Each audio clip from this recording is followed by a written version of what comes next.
Assalamualaikum warahmatullahi wabarakatuh.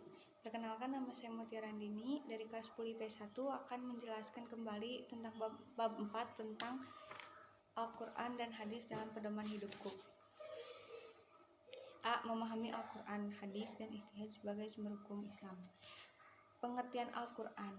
Dari segi istilah, Al-Quran adalah kalamullah yang diturunkan kepada Nabi Muhammad SAW dalam bahasa Arab yang sampai kepada kita secara mutawatir ditulis dalam mushaf, dimulai dengan surah Al-Fatihah dan diakhiri dengan surah An-Nas. Membacanya berfungsi sebagai ibadah, sebagai mukjizat Nabi Muhammad SAW, dan sebagai hidayah atau petunjuk bagi umat manusia. 2. Kedudukan Al-Quran sebagai sumber hukum Islam. Sebagai sumber hukum Islam, Al-Quran memiliki kedudukan yang sangat tinggi. Al-Quran merupakan sumber utama dan pertama, sehingga semua persoalan harus menunjuk dan berpedoman kepadanya. 3. Kandungan hukum dalam Al-Quran. A. Akidah atau keimanan. Akidah atau keimanan adalah keyakinan yang terancap kuat di dalam hati. Akidah terkait dengan keimanan terhadap hal-hal yang gaib yang terangkum dalam rukun iman, yaitu iman kepada Allah Subhanahu wa Ta'ala, iman kepada malaikat, iman kepada kitab suci, para rasul, hari kiamat, dan qadar Allah Subhanahu wa Ta'ala. B. Syariah atau ibadah. Hukum ini mengatur tentang tata cara ibadah baik yang berhubungan langsung dengan akhlak, yaitu Allah Subhanahu wa Ta'ala, yang disebut ibadah mahdah, maupun yang berhubungan dengan sesama makhluk yang disebut dengan ibadah ghairu mahdah. Ilmu yang mempelajari tata cara ibadah dinamakan ilmu fikih. C. Akhlak atau budi pekerti. Selain berisi hukum-hukum tentang akidah dan ibadah, Al-Quran juga berisi hukum-hukum tentang akhlak. Al-Quran menuntun bagaimana seharusnya manusia berakhlak atau berperilaku, baik berakhlak kepada Allah Subhanahu wa Ta'ala, kepada sesama manusia, dan akhlak terhadap makhluk Allah Subhanahu wa Ta'ala yang lain. Pendeknya, berakhlak adalah tuntunan dalam hubungan antara manusia dengan Allah Subhanahu wa Ta'ala. Hadis atau sunnah. 1. Pengertian hadis atau sunnah. Secara bahasa, hadis berarti perkataan atau ucapan. Menurut istilah, hadis adalah segala perkataan, perbuatan, dan ketetapan yang dilakukan oleh Nabi Muhammad SAW. Hadis juga dinamakan sunnah. Hadis dalam arti perkataan atau ucapan Rasulullah SAW terdiri atas beberapa bagian yang saling terkait satu sama lain. Bagian-bagian hadis yang tersebut antara lain sebagai berikut. A. Sanad, yaitu sekelompok orang atau seseorang yang menyampaikan hadis dari Rasulullah SAW.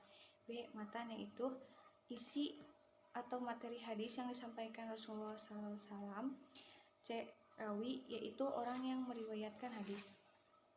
Adapun kedudukan hadis atau sunnah sebagai sumber hukum Islam.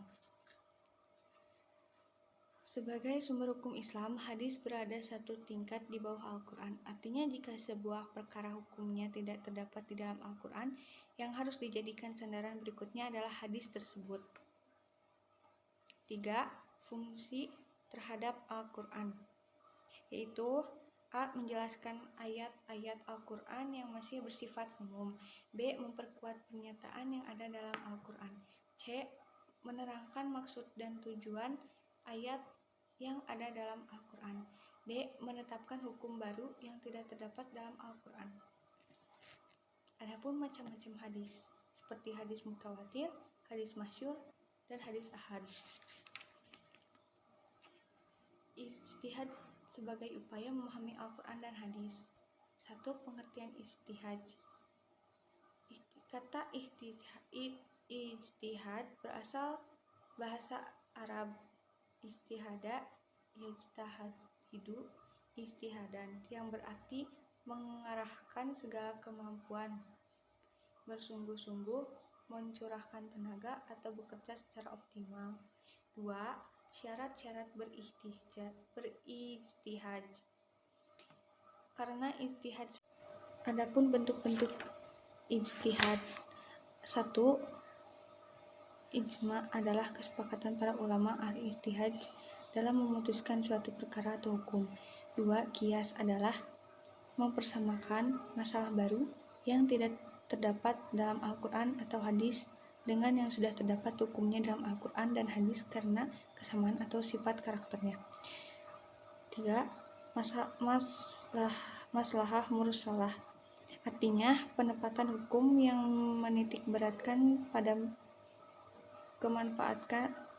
kemanfaatan suatu perbuatan dan tujuan hakiki universal terhadap syariat Islam.